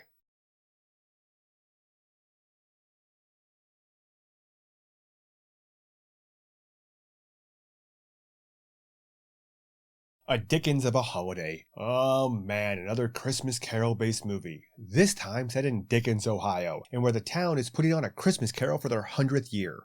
Okay, I was fully expecting this to follow every other Christmas Carol clone, of which we see a few every year, but no. This is about a small town who loses their Scrooge for the annual play, and they ask a Hollywood A-list action star, Jake, who hails from Dickens, to come back and play the role. The absurdity of the small town within a few hours drive of Cleveland can't find an actor willing to play such an iconic role lost me a bit. That they'd reach out to their hometown hero in Hollywood felt like a stretch, but the plot had to happen somehow, I suppose, so whatever. For the movie to happen, Jake obviously has to accept the role, and he only agrees because nobody thinks he can play a dramatic role when he's coveting a big part in a film adaptation of his dead mom's favorite book. Hey, we're trading on dead parents again. Now I'm going to pause here and state that if Jake loved his mom, he wouldn't take the part, because let's be honest and admit that when Hollywood adapts books into movies, they ruin them 98.6% of the time.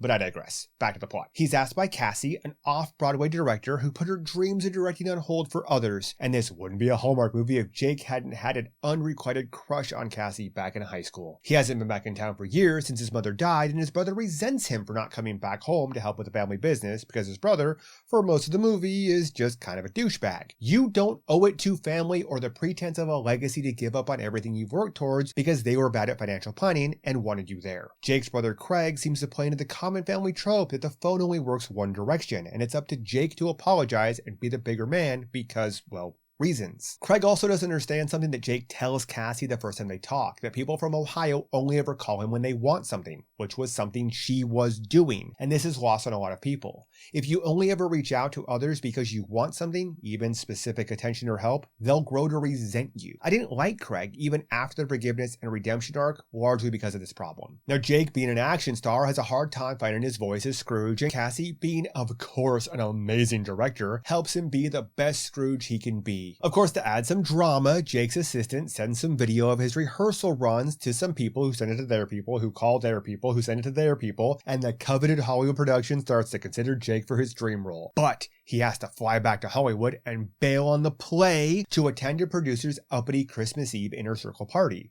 And frankly, this is probably the most believable part of the movie, being that most of Hollywood is that self-absorbed and vapid. He tells Cassie he wants to stay and do the play, so she kicks him off the production so he can try to land his dream role. They change the posters, and Cassie decides that she's gonna play Scrooge, and at the last second, Jake obviously bails on the party and nails the role. I liked Jake, and I thought he and Cassie had decent chemistry. I didn't particularly like Cassie towards the end when she didn't tell Jake how she felt, that she wanted him back, and it wasn't the right time when she admits later to not believing that. The rest of the cast was fine if underdeveloped. So the movie was a little Hollywood navel-gazy regarding acting and directing, but that's not expected, I suppose. Overall, it was fine, it was fun. I'll give it a 4 on the Hallmark scale because I liked the characters, and a 3 on the regular movie scale. It still felt like a made-for-TV movie, and I won't remember it next week amidst all of this holiday clutter. On Christmas cheer, I'm going to call it Christmassy, because while it centers around A Christmas Carol, which is regarded as a seminal part of the Christmas genre, that story in and of itself is political commentary wrapped in the trappings of Christmas. As Dickens said in his own preface, I have endeavored in this ghostly little book to raise the ghost of an idea,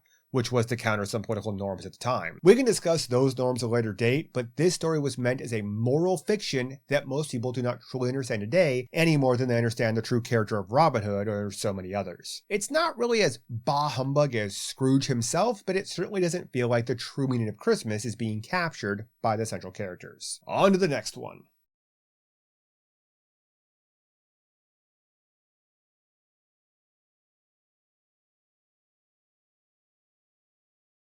A Royal Queen's Christmas. Oh, this takes place in Queens, like in New York. I was totally expecting more royalty like at Castle Hart. That surprised me a bit out of the gate. Oh wait, never mind. Of course there's a royal on a trip to New York to introduce himself as a future head of state during a conference at Christmas time. Why wouldn't there be? So here we have Prince Prince Colin, a piano-playing dreamer and overgrown child who doesn't seem to want his destiny. And in the role of the Princess and the Frog's Tiana, we have, no, not a baker, just somebody helping at her cousin's bakery. But pastries are still involved. In the lobby of a posh hotel where Dee Dee is delivering her cousin's pastry in an attempt to bail out her cousin's fiancé, our royal meet-cutes Dee Dee and crushes the pastries all because a kid isn't being watched by her parents and neither Dee Dee nor Royal Boy see one another. So of course it's his fault. Oh man, this was off to the most Hallmarky of starts even for Hallmark. The crushing of the pastries has zero impact on the situation as the bakery still gets the gig, but because Prince Colin feels bad, Dee Dee decides to emotionally blackmail him because he's playing the piano and she just so happens to need a piano player in that moment. Dee Dee is not a good person this far into the movie. She's just manipulated a man who did nothing wrong and had no negative impact on her life into doing a favor he doesn't owe her. Prince Colin goes along to play piano at a local children's choir in Queens because not only is Dee Dee a bad person, but he has zero security and the prince's personal attaché is terrible at his job. So Colin ends up spending the night in Queens on Dee Dee's parents' couch because the roads aren't fit to drive on. At the end of the morning, his attaché takes a subway, which I guess must have been built in the previous 12 hours. So for my limited experience with the nightmare that is parking in New York City and the lack of any evidence of Dee Dee driving a car, I'm gonna go out on a limb and say that they would have taken the subway to Queens in the first place, but I digress. The next morning, because Prince Colin is in no rush to get back, he ends up in a snowman building competition with the fakest looking snow and snowmen I've probably ever seen. It's just laughably bad. Dee Dee also gets grief for not being in a relationship for more than a month in the longest time.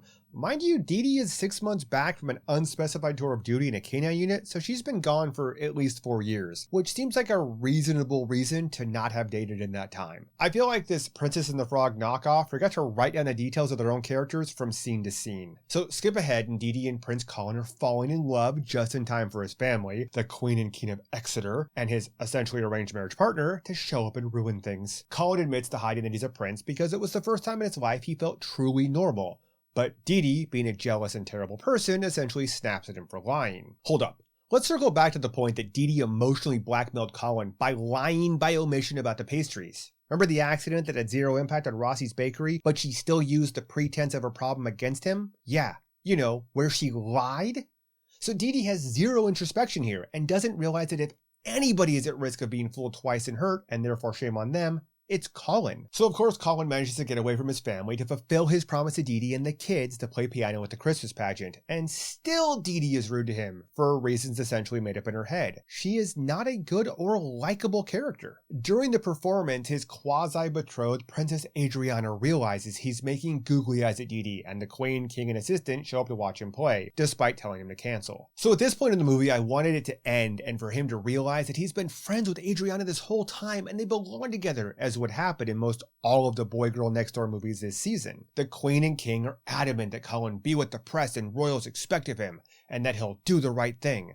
Now, whenever somebody uses this phrase in any of these movies, they utter the words do the right thing, they're the bad guy, every time. Even when Dee Dee's cousin proves to her that had Colin told her the truth, she wouldn't have seen him as anything but a prince, which is what happened when she found out, she just blows it off because, again, she's incapable of introspection and self-awareness. When Dee Dee and her cousin deliver the baked goods that started this whole thing to the hotel, the attaché sees her in the kitchen and Colin runs down to the kitchen to tell her how he feels, and she, again, blows him off, despite feeling the same way because she's entirely bought into the idea of class warfare and doing what's expected. Then Princess Adriana shows up to tell him how she feels because they're good friends, and she is totally understanding because she doesn't want to go through the marriage either because she too is struggling between duty and love. She's perfect for Colin, and I hope they end up together in a sequel because I still hate Dee Dee. Of course, the king is adamant that Colin marry Adriana, and Colin doesn't stand up for himself because reasons. And that scene was stolen from Aladdin when the Sultan just kept forgetting he could write new laws. Dude, you're the king. You don't have to follow strict protocols over who your son is set to marry. That's kind of what being a king entails. It was rather annoying that there was no resolution in that scene, but the king and queen, out of the blue, changed their minds and have an alternative next in line that they just ignored up until this point. Then we get the grand gesture that Dee Dee doesn't deserve. Colin trades his high-end watch for a glorified bird scooter and rides it to Queens because while he knows how to navigate New York City on a scooter, he can't figure out the subway after missing out on apparently the only taxi in New York. Colin's speech to Dee Dee is heartfelt and not deserved, and Dee Dee, who the last time blamed his duty on her not accepting him for who he was, all of a sudden asks, "But what about your family?" that she was worried about in the first place. She's the one that was stressing on that. My lord, this woman is terrible. No, Colin, find someone else. Go find somebody worth your time who respects and will listen to you. Go win over Adriana and show her you two really were meant to be. Give her 8 gifts during Hanukkah or buy her the home she always wanted to live in. Come on, man, follow one of these other plots and be happy. Dee Dee, it's all wrong for you. I think I actually hate this movie. I liked Colin and a few other characters well enough, which is the only reason I'm not giving it a 1 on either scale, but it gets a 2. Didn't like it on both the Hallmark and regular movie scales because I dislike Dee Dee that much. For Christmas spirit, it had the same week-long of Christmas activities trope that like 93 of these movies have had this season, but ultimately it was just a basic boring love story that was done better, Princess and the Frog. I'm rating it, because of that, bah humbug. I really hope the rest of these movies aren't as annoying as this one.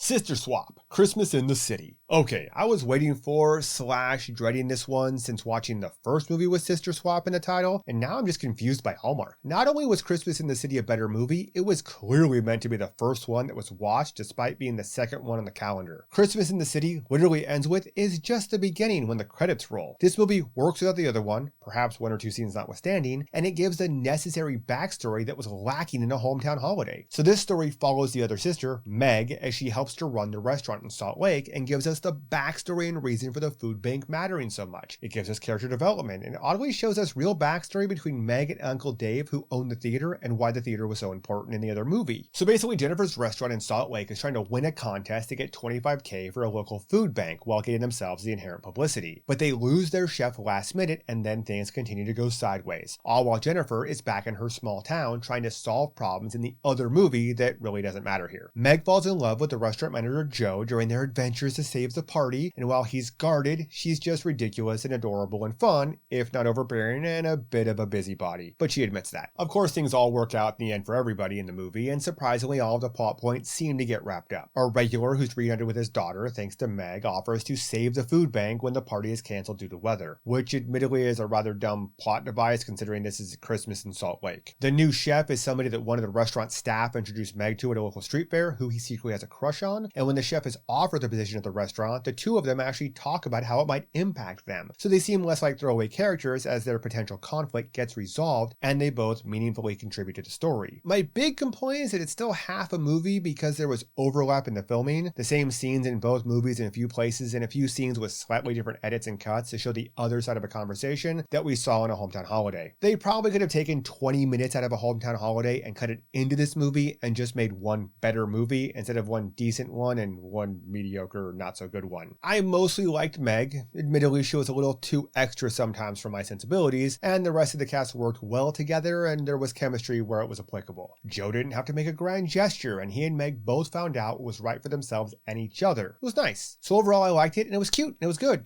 And I'd say for Hallmark, I'll give it a 4. But only that, because of the problem with it being an out-of-order part 1 and a movie that didn't need a part 2, let alone one that played before it in the schedule. For a regular movie, it's unrefined and needs some tighter editing to solve for this part 1, part 2 problem, so it gets a 3. Much like A Hometown Holiday, I'm going to give this movie a bah humbug for Christmas cheer, as it was largely window dressing. Christmas had virtually no impact on the story whatsoever, and if you remove the premise of the Christmas party and the shopping required therein, it dissolves entirely. 3 movies left to go.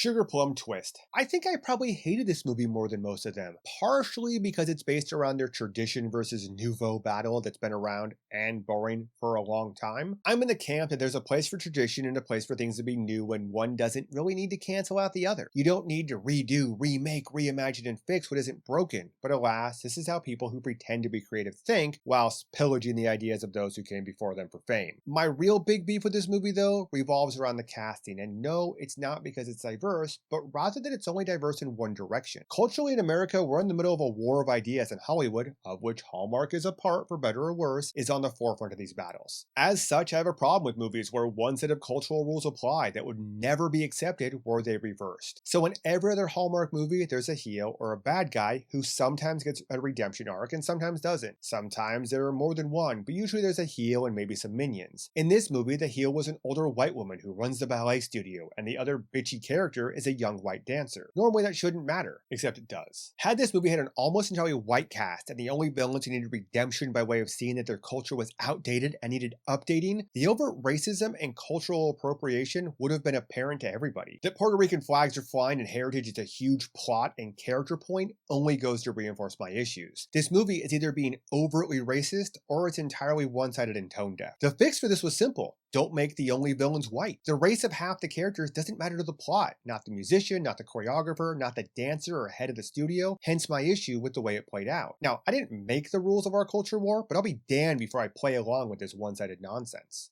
Again, I don't care all things being equal, but society dispensed with all things being equal a long time ago, so here we stand. Besides all of that, the story revolves around a woman who was a ballet dancer and now is an assistant choreographer and is mad because she isn't immediately transitioned into lead choreographer because something she deserves it. She admits that she doesn't have the CV for the job, but yeah, something deserves it. This is irritating because her whole focus seems to be to do things her way, which is decidedly not her job. Of course, the head of the ballet company, Miss Cat, suspends Natalia when she's caught in the theater after hours violating her exclusive contract, and it plays out with Miss Cat being the villain for being focused on the looming production, doing her job. Natalia also snaps at her inevitable love interest when he tries to stand up for her, and she didn't ask him to stop when he said something defending her, so of course she snaps at him, and even when he apologizes, she gives him a backhanded compliment by way of not really accepting the apology. Natalia is not really a well-written or sympathetic character. She comes off as entitled and too full of herself, if anything. Oh, hey, she's a prima donna ballerina. Gotcha. Now, it would have been nice for her to have character development or for her to have an arc or have learned something, but no, she just gets her way and gets it all in the end because this movie really is that lazy. Natalia and the choreographer, a mostly throwaway character brought in to stifle her dream initially, but also to white knight for her against Mrs. Cat later, both want something new. And by something new, they mean taking something that's a classic and turning it sideways to basically subvert expectations. Like I said earlier, a boring trope of old versus new with just the also tired ethnic twist. When Miss Cat realizes a ton of things still need to be done, she finds out that Natalia has done everything and was on top of literally everything before being suspended, all of which Miss Cat knew nothing about because they want to play it off like Natalia can and did do everything right. She's a Mary Sue in ballet slippers. It's Bella Swan Lake. Finally, Miss Cat apologizes and makes a grand gesture by having Vivi, our Latin dancer, dance the Sugar Plum with a Latin twist as choreographed by Natalia on opening night, without anybody really knowing. This is actually a slap in the face to all the dancers and others who worked so hard to get their roles right and to work towards starring roles and solos. The very idea that you would bring some rando in to do her own thing because something diversity when they already had a diverse cast just reeks of favoritism. I was utterly bored with the salsa Sugar Plum dirty dancing, and then the movie ended with everybody living happily ever after. I didn't feel like Vivi earned her spot over all the other dancers in the special encore. I felt like Natalia was just an entitled character more interested in putting her spin on things and doing her job, and you could bend the rest of the cast without an issue. I'm gonna give this a 1 across the board as I actually hated this movie and found nothing redeeming about it. It was tired, lazy, and using the modern rules we're supposed to play by, pretty racist. Again, not my rules, but I will enforce them equally. For holiday cheer, this is straight up bah humbug. The Christmas decorations and Nutcracker performance were ancillary to the plot, motivations, and overall story, and could have been replaced without issue.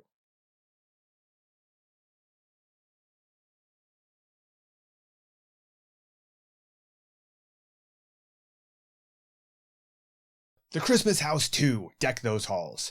So the 2 in this title clearly indicates that it's a sequel, and apparently it's a sequel to a movie from 2020 that I didn't watch because that wasn't part of the assignment. 31 movies was enough. I figured whatever, it's not like these plots are super deep and I'll figure it out. Then I started the movie and they start talking in a reality show interview style about the previous Christmas house where they went all out and the roof collapsed, and why the lead, Mike, didn't want to do it again. I wasn't really confused and could have just watched this movie, but I wanted to see in that moment the train wreck of a situation they talked about. So I went back and watched the first Christmas house. And, well, that was a bit disappointing in an odd way. So for movie 1, essentially we have an actor in LA on a procedural legal show, Handsome Justice, who finds out his show is being canceled, and he goes back home to upstate New York when his parents bring back a family tradition of decorating their house as the Christmas house. This is basically just making Clark Griswold look like a piker. They go all out, so much so as to make the house unlivable when they even remove the furniture to decorate it for guests coming by, which they kind of don't address too much, such as where are people sleeping? Oh well. Mike's brother Brandon shows up to help, and there's some drama back and forth as Mike's now divorced love interest and her son are helping out, as is Brandon's husband. We find out that Mike and Brandon's parents are selling the home, so this is basically a farewell, and they're separating because the parents have drifted apart. Really what this side quest ends up revolving around is that Mike's dad retired early and now has hobbies, and his wife thinks they've drifted apart because he got busy with hobbies. It's basically communication 101, which of course gets resolved. At the last minute, the studio decides they might want to renew Handsome Justice after all, but Mike needs to go to the city for a meeting that he goes to and then ends up bailing on to make it home to keep his promise. The house decorating comes along swimmingly, the buyer they have ends up vanishing, Christmas magic, and Mike decides to buy the house to stay in New York.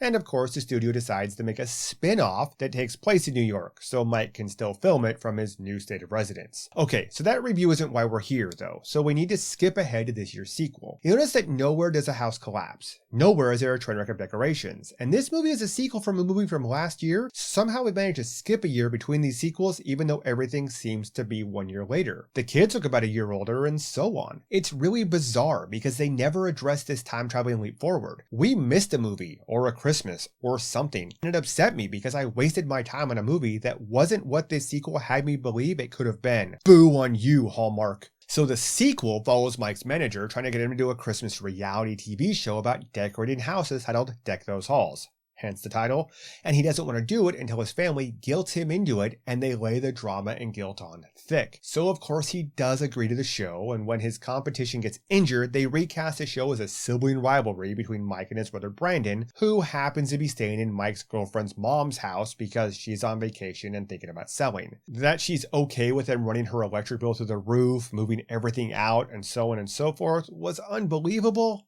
But whatever, the plot had to happen. There's family drama everywhere, and Brandon loses his mind and becomes quite the douchebag throughout the movie. He basically loses his mind and snaps, which ultimately causes he and Mike to be kicked out of a play their parents are co-starring in at the local theater. The competition really comes to a head when a PA accidentally runs over part of Brandon's display, and he basically quits, only for Mike to make a grand gesture and with a bunch of locals help him out. Meanwhile, Mike is trying to find the right time to propose, and he's dealing with her son, Noah, bonding with his amazingly ridiculous cool jet-setting dad who even punched a shark. There's some weird Christmas magic with a magician, which is a holdover from the previous movie, but ultimately Brandon wins the contest and Mike proposes with a little help from his soon-to-be stepson Noah. Everybody makes up, things settle down, and obviously Brandon and his family decide to buy the house next door to the Christmas house to be closer to them all. This movie, unlike so many of the movies this season, was about family and bonding and complex relationships, and while it used a context as a plot device, it didn't feel as lazy as so many that came before it. It was cute and followed the original pretty well, even if the original took a gap year before this movie somehow. I suppose my biggest complaint is really the way it was shot. It was shot like a reality TV show with cast interviews, and the comments were largely to things we the audience saw, but wouldn't have been on camera for the audience in the movie. For example, Mike asks Brandon, after being kicked out of the parents' play, if they're the worst sons ever, and then later in an interview setting, they're sitting next to one another, and they look in the camera and agree they are the worst sons ever. This is a breaking of the fourth wall by way of reality TV trope that didn't work at all the way it was shot because they were communicating things the intended audience of those videos couldn't understand without context. But that aside, overall I liked it, and I'll give it a 4 on the Hallmark scale, and due to the weird editing choices, a 3 on the regular movie scale. As for holiday cheer, I feel like it would be possible to substitute the Christmas house for a haunted house pretty easily, but this wasn't just a love story or chase your dream story wrapped in the veneer of Christmas, which is what I've gotten accustomed to with a lot of these movies. This movie used Christmas the way National Lampoon's use Christmas, as a way to explain the meaning of the holiday that doesn't work with other events or holidays necessarily. Therefore, surprisingly, I'm going to rate it true meaning of Christmas. 30 down. Well, 31. 1 to go.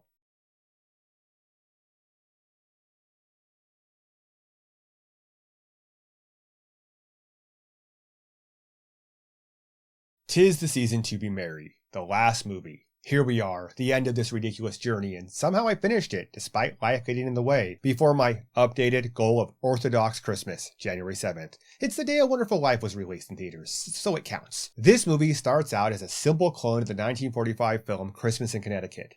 In that movie, a lifestyle magazine writer is lying about being married to sell more magazines and has to put on a ruse to not lose her job during a Christmas vacation in Connecticut. In this version, a romance influencer, Mary, is lying about being engaged to the perfect man she found through her rules for love and gets found out while on vacation in Vermont. The fun of Christmas in Connecticut is that it's a ruse that turns into love with fun characters and likable dialogue and fun circumstances. But in this movie, that plot point mostly just becomes background scatter as Mary needs to write a new book to save the publisher the embarrassment of backing a liar. This premise doesn't work in today's age for me because she's been lying to all of her fans on social media this whole time, and it never occurred to her that she's a fraud until the publisher calls her out on it. To further my complaint, they literally say in the beginning of the movie that the market has changed and that they're a new boutique company hoping to avoid layoffs, but halfway through the movie it switches to her needing to fix the book so it can be published the following year.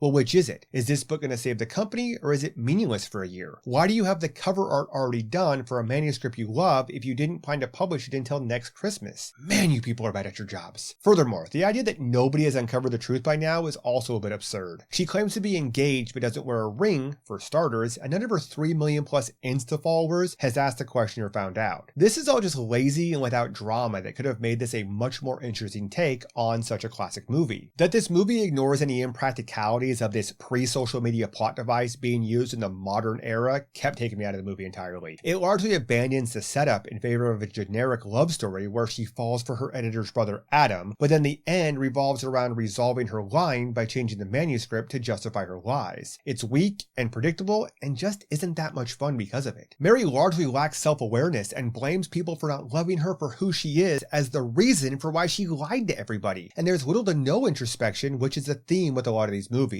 She doesn't truly take stock or ownership despite there being countless people she was giving advice to that didn't work because she clearly wasn't qualified to give it in the first place. Mary is a large part of what's wrong with social media, and yet she's the hero of the movie. The end where she fixes the book doesn't work for me either because, again, she's a social media influence and her lies are outside of just a simple manuscript. This movie stopped working 10 years ago or more. Mary has the audacity to think that she knows what her followers need to hear after manipulating them for Lord knows how long in her professional career. I think I hate this woman. The side quests with the family who sold their property and businesses without telling their kids, and the love life of Mary's friend / editor was largely trivial and lacking depth. I didn't care. I wanted to care about Adam losing out and keeping the family business going, but the parents had already sold before he had a chance to find out, and his parents completely disregard his wants and needs. They made assumptions about their son's future and dreams without so much as a conversation, which makes them also unlikable. There's really no resolution to this for Adam, and of course at the end Mary tries to stop Adam at the airport before he leaves and she yells at him and runs down his flaws of running away from his problems. Way to play shrink with others but not with yourself.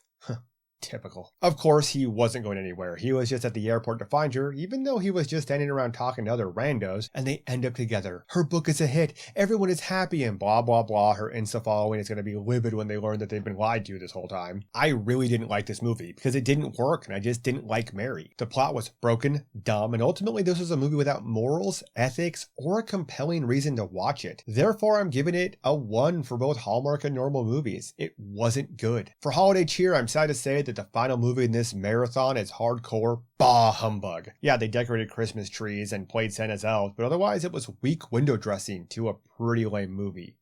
Do better, Hallmark. Do better. And that's all we have for the 2021 Hallmark Christmas Movie Marathon. 31, which turned into 32 movies.